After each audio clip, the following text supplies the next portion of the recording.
We're talking with John Kozachenko, who has been an activist for some time in the gay lesbian community in Vancouver. Hello, John.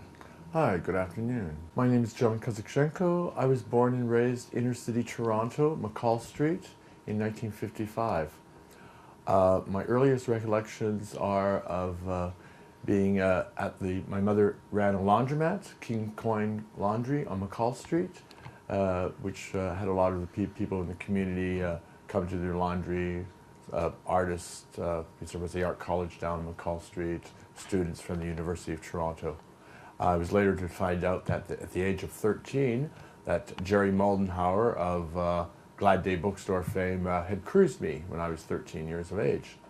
I became politically active at the age of 15 while I was walking in the inner city streets, and I was aware of a protest against the Vietnam War. It had been the Kent State shootings that had occurred in May, and I witnessed the 52nd Division Police Department riot squad on horseback with their club swinging attack the crowd.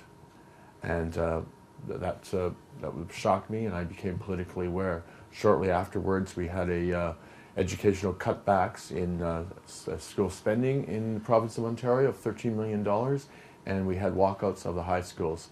I attended Harvard Collegiate at that period of time. My earliest sexual recollections were when I was, my mother always had a place up north, up country, and I would hitchhike into the city, and I would get picked up by men while I was hitchhiking. That was my earliest recollections of having sex with other men. When did you decide that you were interested in other men? Did you go through a long process of that and then try it out? It took about 3 years. At the age of 14, I didn't actually come out of the closet till I was about 17. Actually, I re-met Jerry Moldenhauer in 1972, April 16th, when Nixon came to Ottawa, and we had a protest. We had buses that took us from the Holy Trinity Church downtown Toronto to Ottawa to protest Nixon, and the chant was, "If Nixon's normal, we're glad we're queer." I had visited Jerry Moldenhauer's house on Seton Street. John Size was another person, Don Bell, another individual who were involved at that time. And over a 2-day period, I actually had sex with almost everyone in the house. So thus getting the award of Babylon 2. Babylon 2? 2, as they used to call it. If you had sex with everyone in the house, you were considered Babylon. I see. What was your parents' and your family's political values? Well, my mother was working class because she was the laundress. She didn't own the laundry, she just managed it. She was the mistress of the man who owned it, who worked for Ontario Hydro, who had a wife and 3 kids in a fruit farm in Queenston. I used to visit them in the summertime. They were older boys. We never did play, but I did watch them jerk off occasionally. So I had a crush on Dan Heap's son when we were in grade 6 together. Is he NDP? Yeah, NDP, Dan Heap's son, who's also named as Daniel Heap. So did you ever tell Dan about this? Yes, I did. Yeah. Okay, how do you react to that? He's hetero now, but still he's an NDPer, so he's part of the progressive community. Right. At what point did you become politically active on gay issues, and how did that come about? Can you give us some more details about that? Well, yes.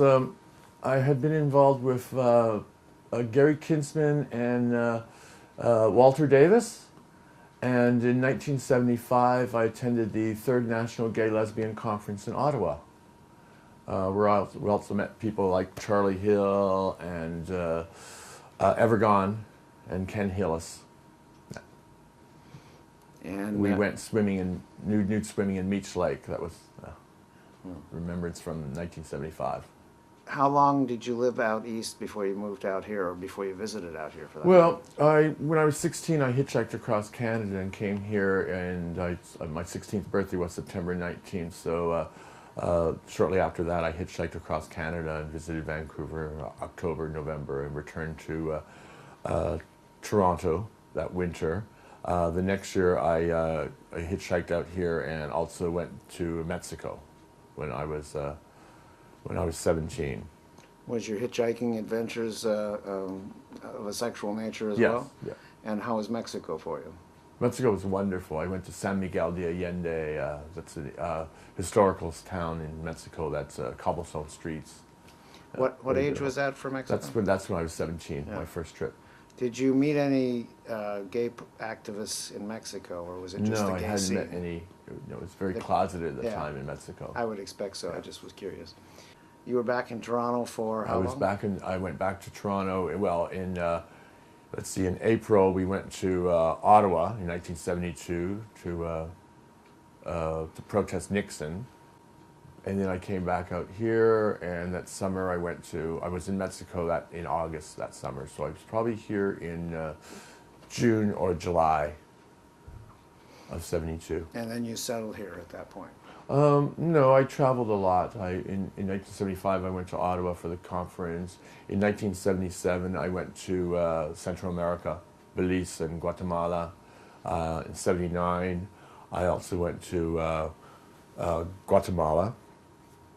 And then in 1979, I had heard this call for the Radical Faerie Gathering, Harry Hay, the first Radical Faerie Gathering in Benson, Arizona.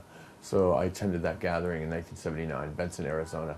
Harry Hay, John Burnside, his lover, yeah, the Radical Fairies. And was that the first year of That was the first Radical Faerie Gathering, yeah. yes. And is that where RFD started?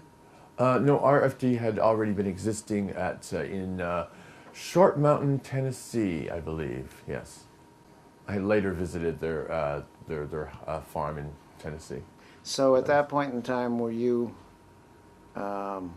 into drag or gender fuck or anything like that? No, not really. Well, some of those people were. That's why I asked. Yeah. Well, at that time, not knowing how to actually communicate with other gay people other than meeting them hitchhiking, I discovered that there was a bar called BJ's here, and I had attended BJ's several times. So BJ's was your first bar? Yes. Excellent. Great place to start. Bar, yeah. Yes.